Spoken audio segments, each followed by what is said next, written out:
Welcome to the current affairs hybrid audio book series. इस series में हम Vision IAS monthly magazine से UPSC के लिए सबसे इंपॉर्टेंट करंट डेवलपमेंट्स को कवर करेंगे। You are watching UPSC civil 360, just plug in and stay UPSC ready. Today we are going to discuss security from the October monthly magazine of Vision IAS. इस topic का summary notes के लिए हमारा Telegram channel join करें, link description में है। So let's dive deep into the topic. आज की हमारी चर्चा भारत की इंटरनल सिक्योरिटी यानी आंतरिक सुरक्षा से जुड़े दो बेहद अहम लेकिन बिल्कुल अलग अलग पहलुओं पर होगी। एक तरफ हम बात करेंगे लेफ्ट विंग एक्सट्रीमिज्म यानी नक्सलवाद की, जहां सरकार का दावा है कि ये समस्या अब खात्मे की कगार पर है, और दूसरी तरफ हम पड़ताल करेंगे armed forces special powers act यानी एफएसपीए की, एक ऐसा कानून जो दशकों से विवादों में है और सुरक्षा और मानवाधिकारों के बीच की महीन रेखा पर चलता है। ये दोनों ही मुद्दे यूपीएससी मेंस के लिहाज से जीएस पेपर 3 के लिए आप कह सकते हैं कैटेगरी ए टॉपिक्स है। तो चलिए लेफ्ट विंग एक्सट्रीमिज्म से शुरू करते हैं। हाल ही में गृह मंत्रालय एमएचए की तरफ से कुछ बहुत ही इंटरेस्टिंग आंकड़े आए हैं। कहा गया है कि एलडब्ल्यूई से सबसे ज्यादा प्रभावित जिलों की संख्या 6 से घटकर सिर्फ 3 रह गई है। जी, और ये तीनों जिले बीजापुर, सुकमा और नारायणपुर सिर्फ छत्तीसगढ़ में है। तो ये एक बहुत सिग्निफिकेंट डेवलपमेंट है। इतना ही नहीं, आंध्र प्रदेश और तेलंगाना को तो अब एलडब्ल्यूई प्रभावित राज्यों की लिस्ट से पूरी तरह हटा दिया गया है। अच्छा। हाँ। कुल प्रभावित जिले भी 18 से घटकर अब सिर्फ 11 रह गए हैं। और सरकार ने एक लक्ष्य भी रखा है, 31 मार्च 2026 तक नक्सलवाद को पूरी तरह खत्म करने का। ये तो बहुत एम्बिशियस गोल है। बिल्कुल, और ये दिखाता है कि जमीनी हालात कितनी तेजी से बदल रहे हैं। Okay, let's unpack this. इससे पहले कि हम ये समझें कि ये बदलाव कैसे आया, जरा बेसिक्स पर आते हैं। ये लेफ्ट विंग एक्सट्रीमिज्म या नक्सलवाद जिसकी हम बात कर रहे हैं, असल में है क्या? इसकी आइडियोलॉजी क्या है? देखिए, इसे भारत के सबसे गंभीर इंटरनल सिक्योरिटी थ्रेट्स में से एक माना जाता रहा है। इसकी जड़ें माओइस्ट विचारधारा में है, जो एक क्लासलेस सोसाइटी यानी एक वर्गहीन समाज बनाने की बात करती है। लेकिन उनका तरीका लोकतांत्रिक नहीं है, बिल्कुल नहीं। वो डेमोक्रेटिक गवर्नेंस को एक हिंसक क्रांति के जरिए उखाड़ फेंकना चाहते हैं। यही कोर इशू है। इसकी शुरुआत हुई थी 1967 में पश्चिम बंगाल के एक छोटे से गांव नक्सलबारी से। अच्छा, और इसीलिए इसे नक्सलवाद भी कहते हैं? एग्जैक्टली। और वहां से ये आंदोलन फैलकर छत्तीसगढ़, झारखंड, उड़ीसा जैसे राज्यों तक पहुंच गया, जिसे रेड कॉरिडोर कहा जाने लगा। लेकिन सवाल ये है कि ये विचारधारा इन इलाकों में इतनी गहरी जड़ें जमा कैसे पाई? मतलब जरूर इसके पीछे कुछ सोशियो इकोनॉमिक कारण रहे होंगे, है ना? आपने बिल्कुल सही नस पकड़ी है। इसके पीछे कोई एक नहीं बल्कि 4 मुख्य डिटर्मिनेंट्स हैं जो एक दूसरे से जुड़े हुए हैं। पहला और सबसे बड़ा कारण है सोशियो इकोनॉमिक डिस्पैरिटीज, मतलब गरीबी, पिछड़ापन। हाँ, आदिवासी और दूर दराज के इलाकों में भयानक गरीबी, लिटरेसी रेट बहुत कम, खराब स्वास्थ्य सुविधाएं और ना के बराबर कनेक्टिविटी, इन सब ने लोगों में एक निराशा पैदा की। तो एक तरफ तो ये पिछड़ापन है, लेकिन क्या सिर्फ गरीबी ही वजह थी, या आदिवासियों के साथ जो हिस्टोरिकल इनजस्टिस हुआ, जैसे उनकी जमीनों से बेदखली, उसने इस आग में घी का काम किया? बिल्कुल, यही हमारा दूसरा सबसे बड़ा डिटर्मिनेंट है, ट्राइबल एक्सप्लॉयटेशन एंड डिस्प्लेसमेंट। जब 1980 का फॉरेस्ट कंजर्वेशन एक्ट आया, या फिर विकास के नाम पर बड़े बड़े बांध और माइनिंग प्रोजेक्ट्स बने, तो सबसे ज्यादा कीमत आदिवासियों ने ही चुकाई। जी, उन्हें उनकी जमीन और जंगल दोनों से बेदखल कर दिया गया। इससे उनमें सरकार और पूरे सिस्टम के खिलाफ एक गहरा असंतोष पैदा हुआ। और जब लोगों का सिस्टम से भरोसा उठता है तो एक खालीपन पैदा होता है, एक तरह का गवर्नेंस वैक्यूम, जहां सरकार तो है पर लोगों की जिंदगी में उसका कोई पॉजिटिव असर नहीं दिखता। यही तीसरा और बेहद अहम कारण है। इन इलाकों में कमजोर स्थानीय प्रशासन, पुलिस थानों की कमी और सरकारी योजनाओं का ना पहुंचना, इस प्रशासनिक शून्यता ने लोगों को पूरी तरह अलग थलग महसूस कराया। उन्हें लगा होगा कि देश की तरक्की में वो कहीं है ही नहीं। सही बात है। और ऐसी खालीपन को माओवादियों ने भर दिया अपनी जनता सरकार चलाकर। एग्जैक्टली। ये चौथा डिटर्मिनेंट है, माओइस्ट मैनिपुलेशन। माओवादियों ने इन कमजोरियों का पूरा फायदा उठाया। उन्होंने आदिवासियों के गुस्से को हवा दी, उन्हें इंडोक्ट्रिनेट किया और फिर फंड्स और हथियारों के दम पर अपना प्रभाव बढ़ाया। वो एक समानांतर न्याय प्रणाली यानी पैरेलल जस्टिस सिस्टम तक चलाने लगे, जिससे लोगों को लगा कि यही उनकी असली सरकार है। इन वजहों को समझना जरूरी है, तभी हम इसके खतरों को भी सही से आंक सकेंगे। हिंसा से होने वाले जान माल के नुकसान को तो हम समझ सकते हैं, लेकिन इसका एक और असर है जो शायद उतना दिखाई नहीं देता, पर वो लोकतंत्र की जड़ों पर हमला करता है। आप बिल्कुल सही कह रहे हैं। खतरा कई लेवल्स पर है। पहला तो ह्यूमन कॉस्ट है ही। एमएचए के आंकड़ों के मुताबिक 2004 से 2025 के बीच एलडब्ल्यू हिंसा में 8,895 लोगों की जान गई है। ये कोई छोटा आंकड़ा नहीं है। बिल्कुल नहीं। लेकिन जैसा आपने कहा, खतरा इससे कहीं ज्यादा गहरा है। दूसरा बड़ा खतरा है इंफ्रास्ट्रक्चर डिस्ट्रक्शन। ये समूह स्कूल, सड़कें, रेलवे, पुल, मोबाइल टावर और स्वास्थ्य केंद्रों को निशाना बनाते हैं ताकि विकास रुक जाए। हाँ, मकसद यही होता है कि इलाका पिछड़ा रहे और उनका प्रभाव बना रहे। और इसका सबसे खतरनाक पहलू, जैसा मुझे लगता है, वो है लोकतंत्र को कमजोर करना। बीजापुर का ही उदाहरण लें, वहां 17 साल तक कोई पोलिंग बूथ नहीं बन पाया था। सोचिए, एक पूरी पीढ़ी बिना वोट दिए बड़ी हो गई। ये तो सीधे सीधे डेमोक्रेटिक प्रोसेस पर हमला है। हाँ, सबवर्जन ऑफ डेमोक्रेसी इसका सबसे घातक परिणाम है। डरा धमकाकर या हिंसा के जरिए चुनावी प्रक्रिया को रोकना ये उनकी रणनीति का हिस्सा रहा है। वो लोगों को ये यकीन दिलाना चाहते हैं कि लोकतंत्र एक ढकोसला है और असली मुक्ति सिर्फ हथियार उठाकर ही मिलेगी। तो ये तो हो गई समस्या की गंभीरता। अब आते हैं समाधान पर। सरकार की स्ट्रैटेजी में ऐसा क्या बदला कि आज हम नक्सलवाद के खात्मे की बात कर रहे हैं? जाहिर है ये सिर्फ सिक्योरिटी फोर्सेस की कार्रवाई से तो संभव नहीं हुआ होगा। नहीं, बिल्कुल नहीं। सरकार की स्ट्रैटेजी मल्टी प्रॉन्ग्ड यानी बहुआयामी रही है।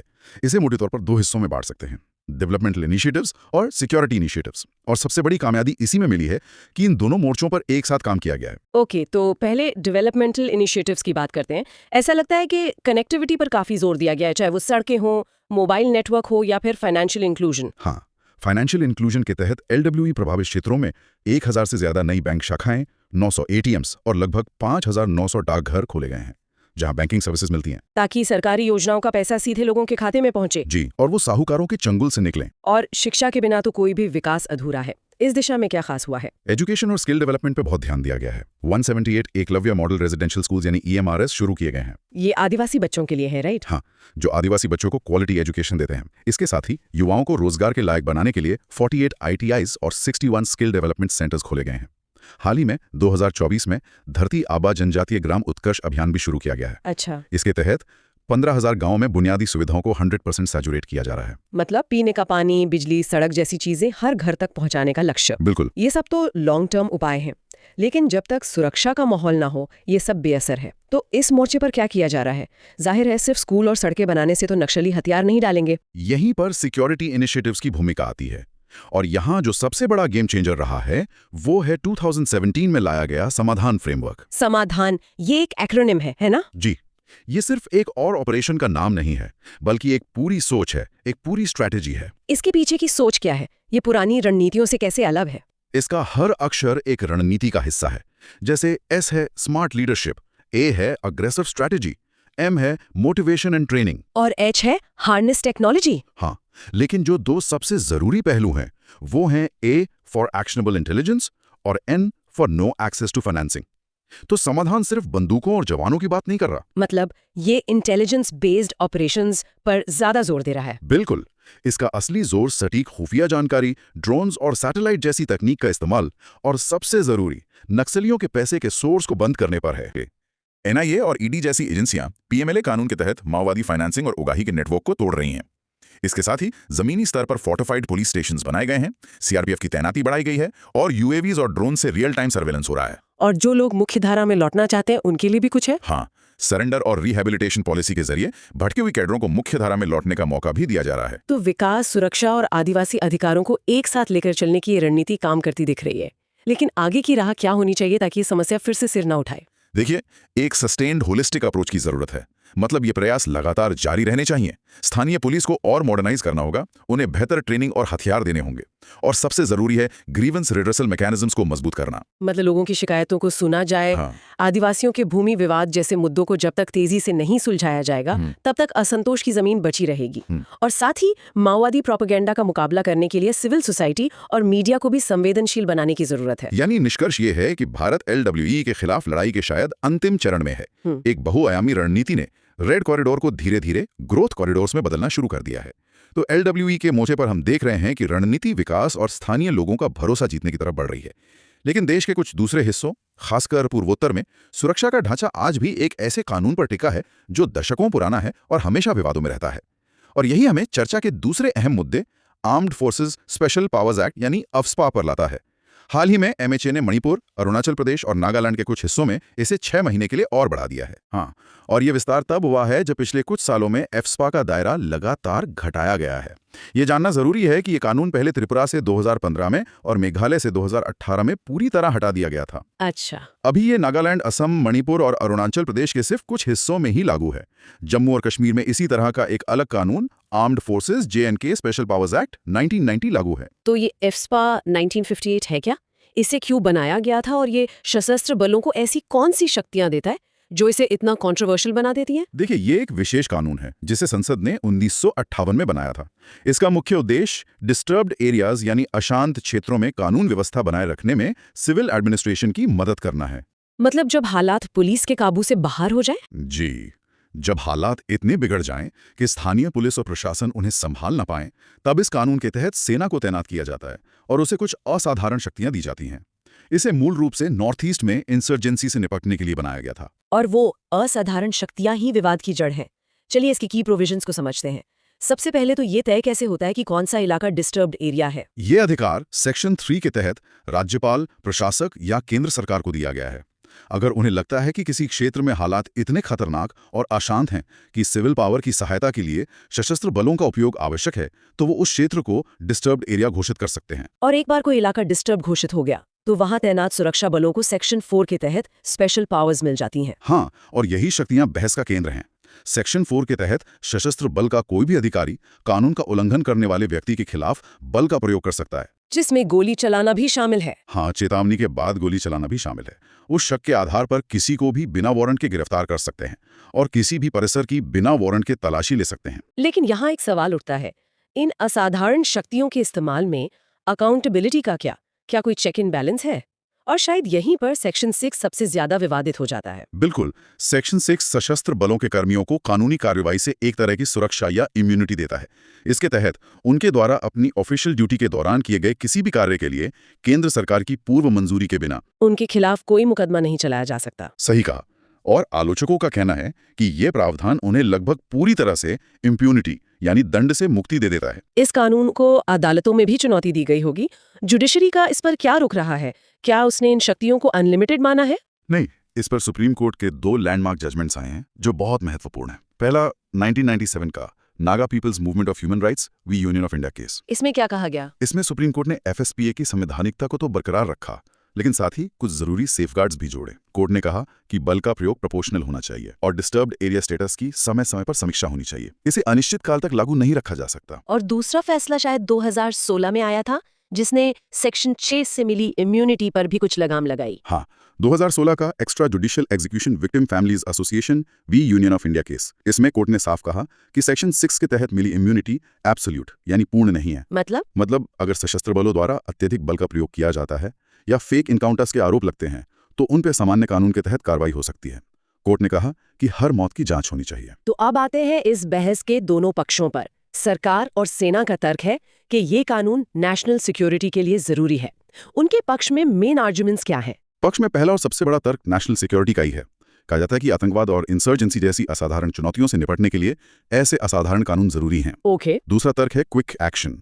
ये कानून बिना वारंट के कार्रवाई की अनुमति देता है, जो गुरिल्ला वॉरफेयर जैसी स्थितियों में प्रभावी होता है, जहां दुश्मन की पहचान और ठिकाना निश्चित नहीं होता। और एक दलील जवानों को मुकदमों से बचाने की भी दी जाती है। हाँ, तीसरा तर्क प्रोटेक्शन फॉर आर्म्ड फोर्सेस है। ये कहा जाता है कि मुश्किल हालात में काम कर रहे जवानों को राजनीति से प्रेरित या झूठे मुकदमों से बचाने के लिए ये जरूरी है।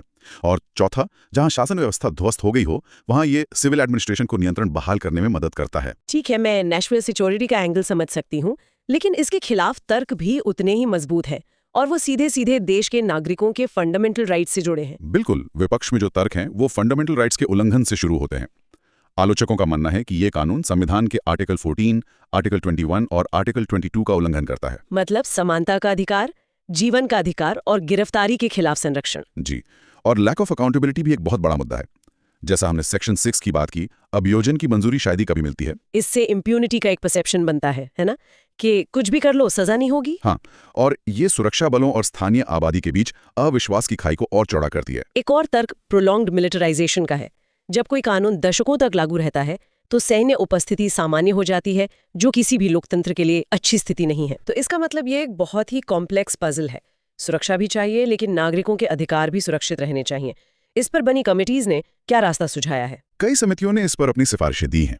जस्टिस जीवन रेड्डी कमेटी ने 2005 में एक बहुत महत्वपूर्ण सिफारिश की थी। क्या कहा था उन्होंने? उन्होंने कहा था कि एएफएसपीए को निरस्त कर देना चाहिए और इसके जो जरूरी प्रावधान हैं उन्हें अनलॉफुल एक्टिविटीज प्रिवेंशन एक्ट यानी यूएपीए जैसे कानूनों में शामिल कर लेना चाहिए। मतलब एक अलग स्पेशल लॉ की जरूरत नहीं है। हाँ, सेकंड एआरसी ने 2007 में भी इसे निरस्त करने की बात कही थी।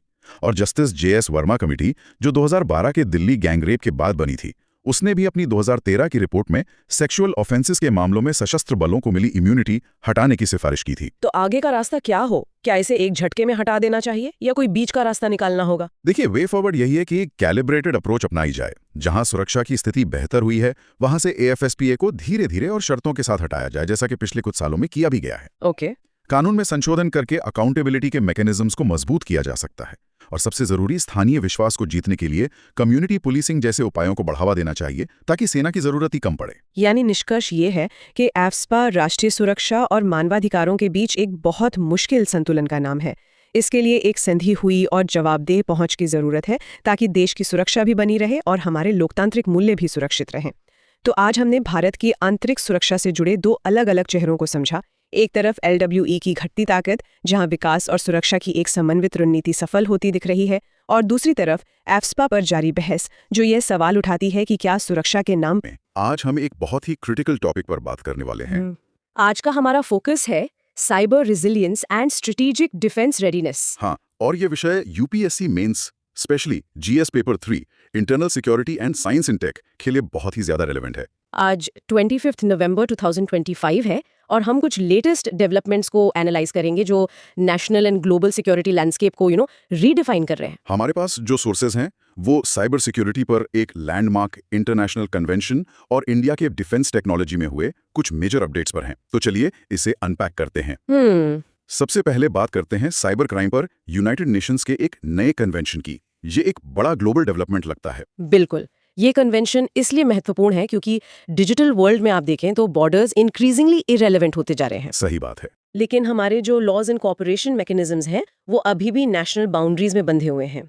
तो ये कन्वेंशन उसी गैप को भरने की एक कोशिश है। ओके, तो सोर्स के मुताबिक हाल ही में हानोई वियतनाम में 193 UN मेंबर स्टेट्स में से 72 ने UN convention against cyber crime पर साइन किया है। हाँ, और इसे 24 दिसंबर 2024 को अडॉप्ट किया गया था। यहाँ एक इंटरेस्टिंग पॉइंट है कि इंडिया ने अभी तक इस ट्रीटी को साइन नहीं किया है। इस पर हम आगे बात करेंगे, पर पहले ये कन्वेंशन आखिर है क्या? इसेंशियली ये साइबर क्राइम से लड़ने के लिए दुनिया का पहला universal legally binding international framework है। मतलब एक ऐसा ढांचा जो सबके लिए लीगली बाइंडिंग हो। इसका मेन पर्पस सीरियस ऑफेंसेस में इलेक्ट्रॉनिक एविडेंस के कलेक्शन, शेयरिंग और यूज के लिए नियम बनाना है। अच्छा। और ये 40 स्टेट्स द्वारा रैटिफाई किए जाने के 90 दिन बाद लागू होगा और साइनिंग के लिए विंडो 31 दिसंबर 2026 तक ओपन रहेगी। तो अभी काफी समय है। व्हाट्स फैसिनेटिंग हियर इज इसका बैकग्राउंड। इससे पहले भी तो एक ट्रीटी थी, बुडापेस्ट कन्वेंशन। हाँ, 2001 की बुडापेस्ट कन्वेंशन थी जो साइबर क्राइम पे पहली ट्रीटी तो थी, पर उसे UN बैक्ड नहीं था। अच्छा, ये फर्क है। बिल्कुल, और रशिया और चाइना जैसे बड़े देशों ने उसे रिजेक्ट कर दिया था, जिसके कारण एक नई यूनिवर्सली एक्सेप्टेड कन्वेंशन की मांग उठ रही थी।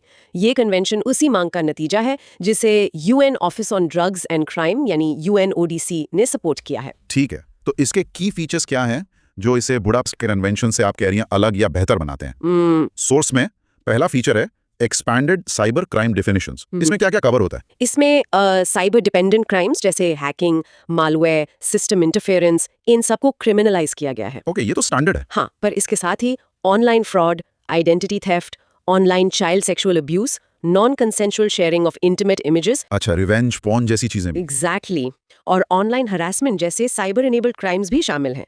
इलिसिट कंटेंट डिस्ट्रीब्यूशन और डिजिटल एक्सप्लॉयटेशन को भी इसके दायरे में लाया गया है। मतलब स्कोप काफी वाइड है। दूसरा फीचर है इंटरनेशनल कोऑपरेशन। ये कैसे काम करेगा? ये कन्वेंशन एक 24/7 कोऑपरेशन नेटवर्क एस्टैब्लिश करता है ताकि एविडेंस शेयरिंग तेजी से हो सके। 24/7, ये तो बहुत जरूरी है साइबर क्राइम में। बिल्कुल, क्योंकि क्राइम तो किसी भी टाइम जोन में हो सकता है। ये क्रॉस बॉर्डर असिस्टेंस और जॉइंट इन्वेस्टिगेशंस के लिए एक फ्रेमवर्क भी प्रोवाइड करता है। इससे डिजिटल एविडेंस को प्रिजर्व करना और रियल टाइम में एक्सेस करना आसान हो जाएगा। Here's where it gets really interesting. तीसरा फीचर है प्रोटेक्शन ऑफ सॉवरेनिटी। इसका क्या मतलब है? ये थोड़ा कॉन्ट्राडिक्टरी नहीं लगता? एक तरफ कोऑपरेशन, दूसरी तरफ सॉवरेनिटी। ये बहुत अच्छा पॉइंट है। If we connect this to the bigger picture, ये बुडापेस्ट कन्वेंशन पर लगे आरोपों का सीधा जवाब है। कई देशों को डर था कि बुडापेस्ट कन्वेंशन उनकी सॉवरेनिटी का उल्लंघन करती है। इसलिए इस नए कन्वेंशन में साफ तौर पर कहा गया है कि स्टेट्स को एक दूसरे की सॉवरेन इक्वालिटी, टेरिटोरियल इंटेग्रिटी और डोमेस्टिक अफेयर्स में नॉन इंटरवेंशन का सम्मान करना होगा। मतलब बिना कंसेंट के कोई भी देश दूसरे देश में यूनिलैटरल क्रॉस बॉर्डर एक्सेस नहीं कर सकता। चौथा फीचर है विक्टिम सपोर्ट और पांचवा है ह्यूमन राइट्स सेफगार्ड्स। इन्हें भी थोड़ा एक्सप्लेन करें। विक्टिम सपोर्ट के तहत मेंबर स्टेट्स को विक्टिम्स के लिए कॉम्पेंसेशन, रिहैबिलिटेशन और प्रोटेक्शन सर्विसेज सुनिश्चित करने के लिए एनकरेज किया गया है। साथ ही हार्मफुल या इल्लीगल कंटेंट को हटाने का प्रावधान भी है जो हर देश अपने डोमेस्टिक लॉज के अनुसार करेगा। ठीक है। और ह्यूमन राइट्स सेफगार्ड्स ये सुनिश्चित करते हैं कि कन्वेंशन का implementation international human rights law के अनुरूप हो, जिसमें right to privacy, freedom of expression और ड्यू प्रोसेस प्रोटेक्शंस शामिल हैं। So what does this all mean? इस कन्वेंशन की सिग्निफिकेंस क्या है, स्पेशली इंडिया जैसे देश के लिए जिसने अभी साइन नहीं किया है? सिग्निफिकेंस तो कई है। एक तो ये ग्लोबल मल्टीलैटरलिज्म को मजबूत करता है, मतलब साइबर क्राइम से लड़ने के लिए एक कलेक्टिव इंटरनेशनल कमिटमेंट दिखाता है और बुडापेस्ट कन्वेंशन को लेकर जो ग्लोबल डिवाइड था उसे खत्म करता है। दूसरा, डिजिटल थ्रेट लैंडस्केप बहुत तेजी से बढ़ रहा है। एक रिपोर्ट के अनुसार 2025 तक साइबर क्राइम से ग्लोबली $10.5 ट्रिलियन का नुकसान हो सकता है। $10.5 ट्रिलियन, दैट्स ह्यूज। हाँ, तो ये convention AI driven attacks, deep fakes, disinformation और क्रिप्टो इनेबल्ड क्राइम्स जैसे एडवांस थ्रेट्स से निपटने में मदद करेगा। और डेवलपिंग कंट्रीज के लिए भी ये जरूरी होगा। बिल्कुल, crucial for the global south. Developing countries के पास अक्सर एडवांस साइबर फोरेंसिक इंफ्रास्ट्रक्चर या स्किल्ड इन्वेस्टिगेटर्स नहीं होते। ये कन्वेंशन उन्हें कैपेसिटी बिल्डिंग और टेक्निकल सपोर्ट प्रोवाइड करेगा। ओके, और गवर्नेंस के लेवल पर? ये एविडेंस रिक्वेस्ट्स, डेटा हैंडलिंग और जॉइंट ऑपरेशंस के लिए प्रिडिक्टेबल और स्टैंडर्डाइज्ड रूल्स बनाता है, जिससे इंटरनेशनल कोऑपरेशन स्मूथ होगा। तो फिर वापस उसी सवाल पर आते हैं, इंडिया का साइन ना करना ये एक स्ट्रेटेजिक डिसीजन हो सकता है? शायद डेटा सॉवरेनिटी या कुछ क्लॉजेस पर क्लैरिटी का इंतजार हो? पॉसिबली, लेकिन ग्लोबल साइबर गवर्नेंस में एक्टिव रोल निभाने के लिए इस पर विचार तो करना ही होगा। बिल्कुल। चलिए अब फोकस शिफ्ट करते हैं डिफेंस टेक्नोलॉजी पर। हमारे सोर्सेज में कुछ इंपॉर्टेंट इंडिजिनस और इंटरनेशनल सिस्टम्स का जिक्र है। पहला है 4.1 अनंत शस्त्र एयर डिफेंस सिस्टम। हाँ, अनंत शस्त्र भारत का indigenous quick reaction surface to air missile यानी QRSAM सिस्टम है। इसे DRDO ने भारत इलेक्ट्रॉनिक्स लिमिटेड BEL और भारत डायनामिक्स लिमिटेड BDL के कोलैबोरेशन से डेवलप किया है। इसके की फीचर्स क्या हैं? मतलब ये खास क्यों है? ये एक हाईली मोबाइल और एजाइल सिस्टम है जिसे रैपिड डिप्लॉयमेंट के लिए डिजाइन किया गया है। अच्छा, माने इसे कहीं भी तेजी से तैनात किया जा सकता है? एग्जैक्टली, इसकी रेंज लगभग 30 किलोमीटर है और ये शॉर्ट रेंज में मल्टीपल एरियल थ्रेट्स को एंगेज कर सकता है। इसमें एडवांस्ड रेडार और ट्रैकिंग कैपेबिलिटी है और ये ऑल वेदर कंडीशंस में ऑपरेट कर सकता है। और इसका इंटीग्रेशन कैसे होगा इंडिया के एग्जिस्टिंग एयर डिफेंस नेटवर्क के साथ? इसे एक इंटीग्रेटेड एयर डिफेंस एनवायरनमेंट में काम करने के लिए डिजाइन किया गया है। मतलब ये अकेले काम नहीं करेगा। अच्छा। ये MRSAM, आकाश, स्पाइडर और S-400 जैसे दूसरे लेयर्ड सिस्टम्स के साथ मिलकर काम करेगा। ये लेयर्ड एयर डिफेंस एक की टर्म है एस्पिरेंट्स के लिए। इसको थोड़ा आसान भाषा में समझाएंगे? जरूर। आप इसे एक प्याज की तरह समझ सकते हैं जिसकी कई परतें होती हैं। सबसे बाहरी परत है S-400 जो बहुत लंबी दूरी के खतरों को रोकता है। फिर बीच की परतें हैं जैसे MRSAM और आकाश, और अनंत शास्त्रा जैसी प्रणालियां सबसे अंदरूनी परतों में से एक हैं जो दुश्मन के बहुत करीब आ जाने पर उसे नाकाम करती हैं। बहुत अच्छा एग्जांपल है। यूजर ट्रायल्स के बाद इसे वेस्टर्न और नॉर्दर्न बॉर्डर्स पे डिप्लॉय करने की प्लानिंग है? हाँ, ये इंडिया के layered ground based air defence grid को और मजबूत करेगा। नेक्स्ट अपडेट है 4.4.2 सक्षम real time counter drone defence system. Drones तो आज के बैटलफील्ड में एक बहुत बड़ा थ्रेट है। बिल्कुल। सक्षम का पूरा नाम है situational awareness for kinetic soft and hard kill assets management. Indian army ने इसकी प्रोक्योरमेंट शुरू कर दी है। ये भी इंडिजिनस है? हाँ, ये भी इंडिजिनसली डेवलप्ड है BEL के कोलैबोरेशन से।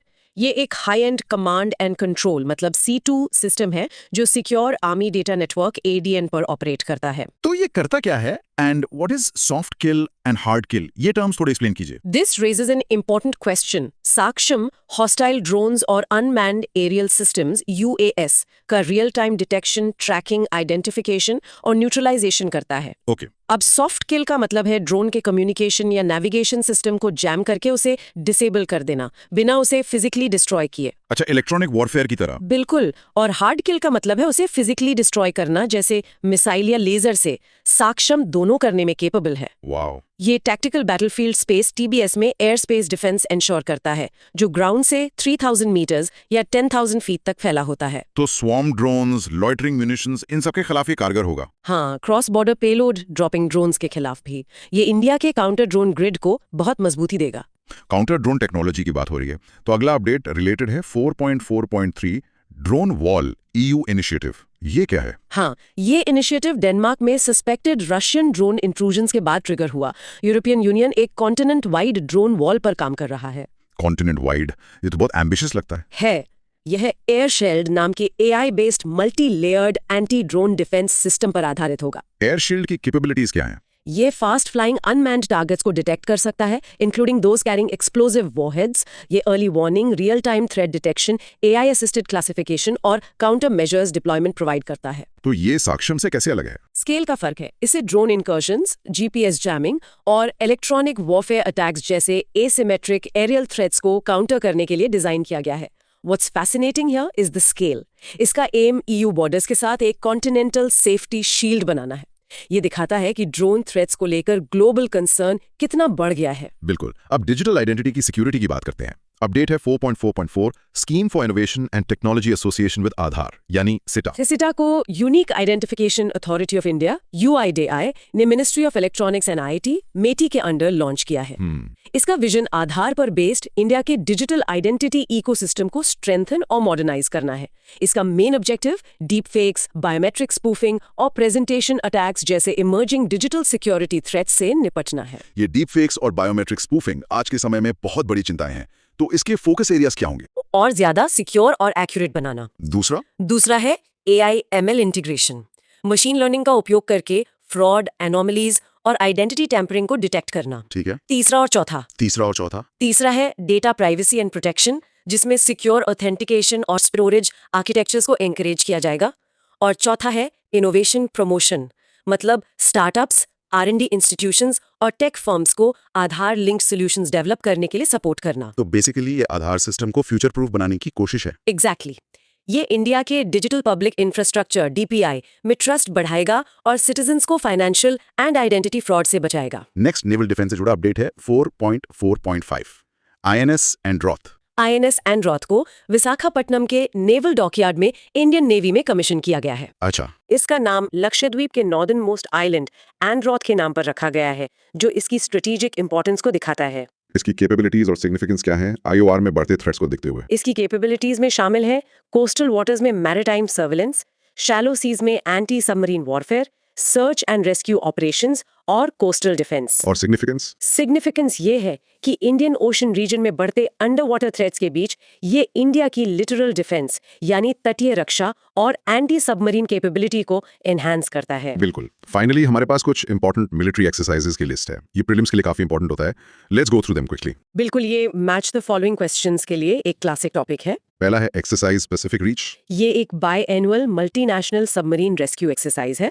40 से ज्यादा देश हिस्सा लेते हैं। इसे सिंगापुर ने होस्ट किया। कॉन्कन 25। ये इंडियन नेवी और UK की रॉयल नेवी के बीच एक बायलैटरल मैरिटाइम्स एक्सरसाइज है। ऑस्ट्राहैंड 2025। ये इंडिया और ऑस्ट्रेलिया के बीच एक एनुअल बायलैटरल मिलिट्री एक्सरसाइज है जो लैंड कॉम्बैट ट्रेनिंग पर फोकस करती है। समुद्र शक्ति। इंडिया और इंडोनेशिया के बीच बायलैटरल नेवल एक्सरसाइज जो इंडो पैसिफिक में मैरिटाइम कोऑपरेशन पर केंद्रित है।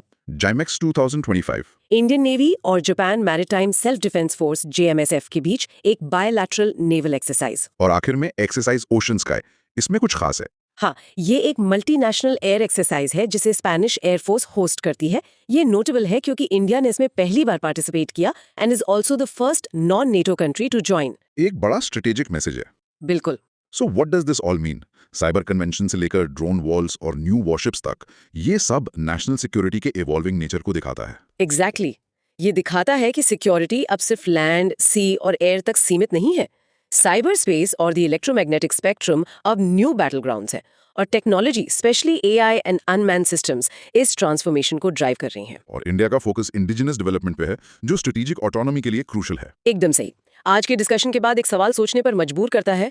जैसे जैसे टेक्नोलॉजी, आर्टिफिशियल इंटेलिजेंस और ऑटोनोमस सिस्टम्स बैटलफील्ड को रीडिफाइन कर रहे हैं, क्या फ्यूचर कॉन्फ्लिक्ट्स में ह्यूमन सोल्जर की भूमिका कम हो जाएगी? और क्या साइबर वॉल्स और ड्रोन स्वॉर्म्स ही नेशनल सिक्योरिटी का मेन पिलर बन जाएंगे, कन्वेंशनल मिलिट्री फोर्सेस को साइडलाइन करते हुए? ये था आज का audio book discussion from vision IAS monthly magazine.